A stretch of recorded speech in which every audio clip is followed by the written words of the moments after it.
We are now at the cast off point. I kind of started a little bit. Basically what we'll be doing is taking the stitches from this side and moving to this side. There is an odd number of stitches and we want these sections to match up. So here in the middle, there will be one middle stitch right here that is left. So the stitch from this peg will go here, this one will go there, that one will go there. So the ribbing will match up. But what I did, my very last row, I flat stitched the whole thing. So the whole seam will be flat stitched. Now to show you how to move the stitches from this side to this side, first you got to get the stitches off the loom. I'm using a circular knitting needle. If you do not have one, you can use safety pins. Just go and buy the biggest safety pins you can and kind of pick the stitches up with your hook and put as many on a safety pin as you can until you get them all off. Then you go about moving them. But if you got a circular knitting needle, I will show you how to do it with this. Now this I find to be the easiest way to hold the stitches because you don't end up getting any of them mixed up. And all you do, pick the stitch up, kind of open it up, put the needle on, pull it off. Open it up, pull it off.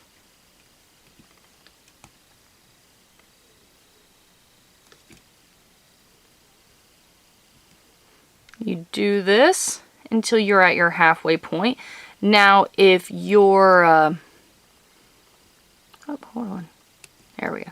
Yeah, just do this until you get to your halfway point. Just remember, the very middle peg here, this one will stay. That one stays. This will be the last one you pick up. So go ahead and do that. Got our stitches taken off.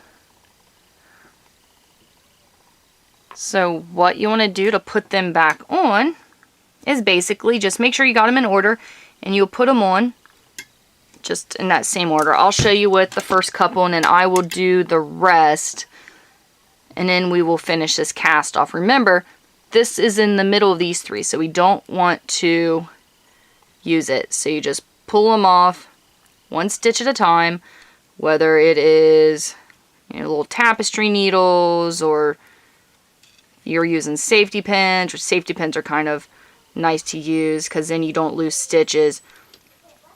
You just go all the way through and put your stitches on every peg just like that.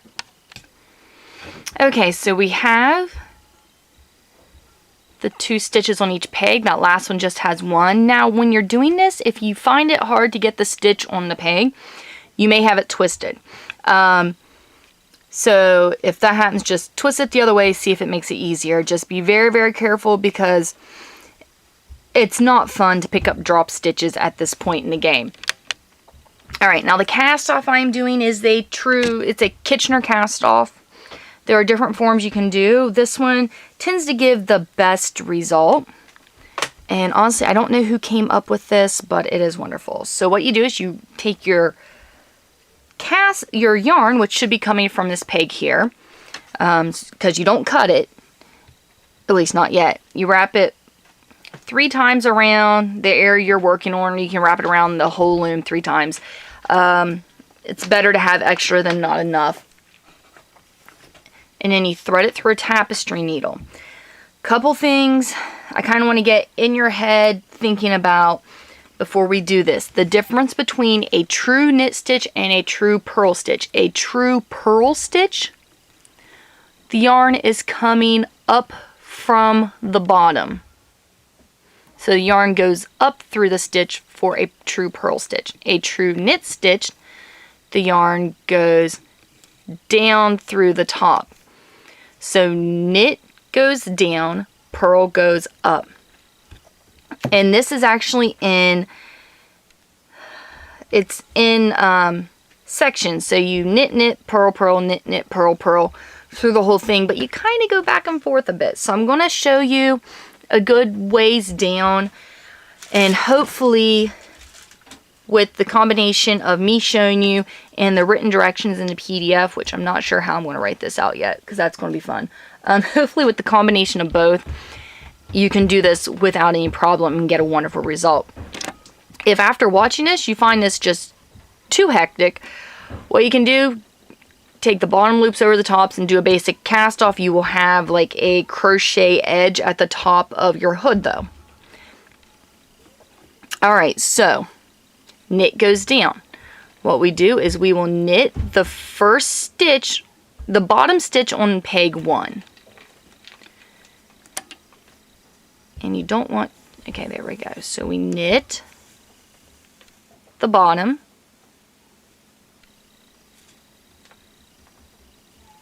And then we are going to knit the top.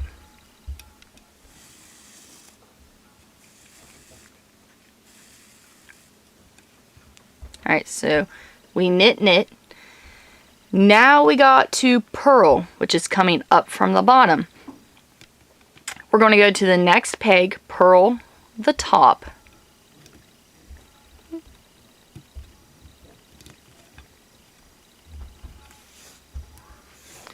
So we purl the top. Just make sure the yarn doesn't take and wrap around other pegs or anything. So we did our knit, purl. Our second purl is going to go through the bottom loop of the first peg.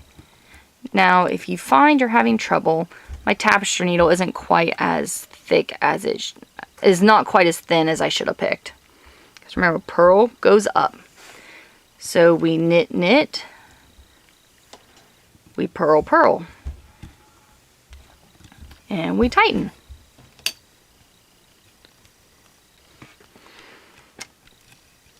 After that purl stitch, peg 1 is done now. So now we go to peg 2, and we are repeating this step. So we are going to knit, which actually, just to help this go faster, knit goes down through the top. Like, even me, I am looking over and referencing my notes just so, okay, so you do the bottom one and then you do the top one. Knit goes down.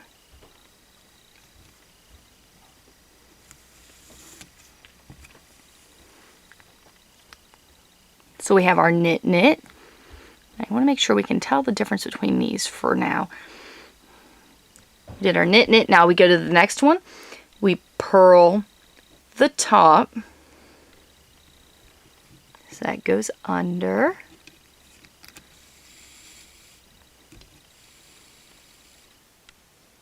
Now we go back one and we purl the bottom.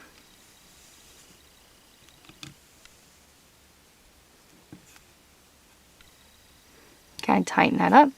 Peg 2 is done. Go to peg 3. We knit.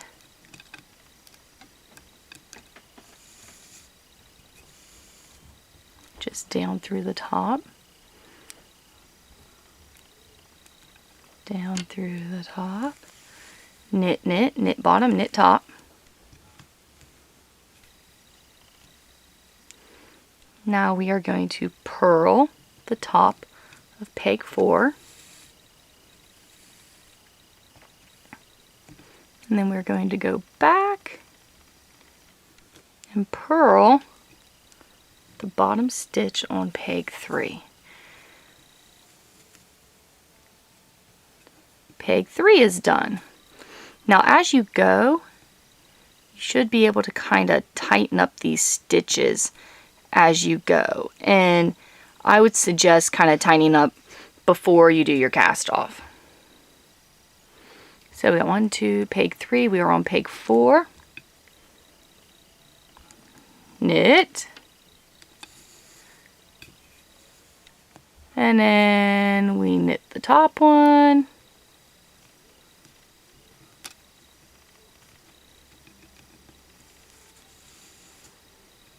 Alright.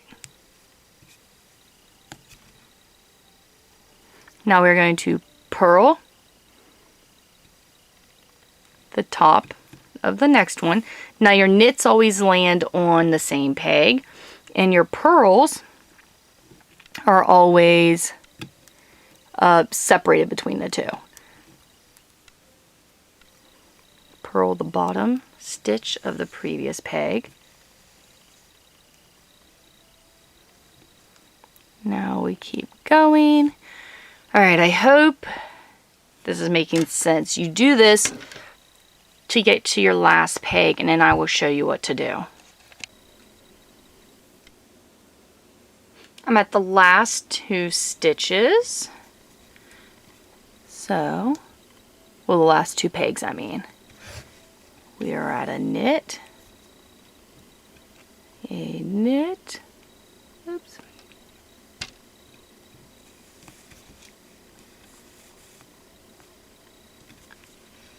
Now remember, if your yarn, twist around the pegs, undo it. And then we have a purl.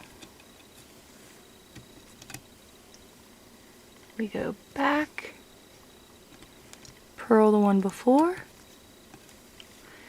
And now for the scary part, you can pop everything off the loom. Now I started doing it up here, and you can see how it's turning out. You can actually, it's not going to be the same all the way through because I've got so many different textures, but it won't be this huge big ridge. Now see how it's kind of loose right there? You can take and just kind of tighten these stitches up along the way. Gonna have to pull around and find which one's which. And then when you get to your last stitch, you can just take, you can pull that and tighten it. Just pop all the stitches off. And then the only thing you'll have left is to pick out your buttons, sew them on, weave in your ends, and wash it. Okay, see, I still had plenty of yarn left. Now I can take and tighten up that last stitch right there. You can actually tighten up a few of them. Alright, now I didn't go through and tighten up the stitches like I told you you could, just so you can see what it looks like without it.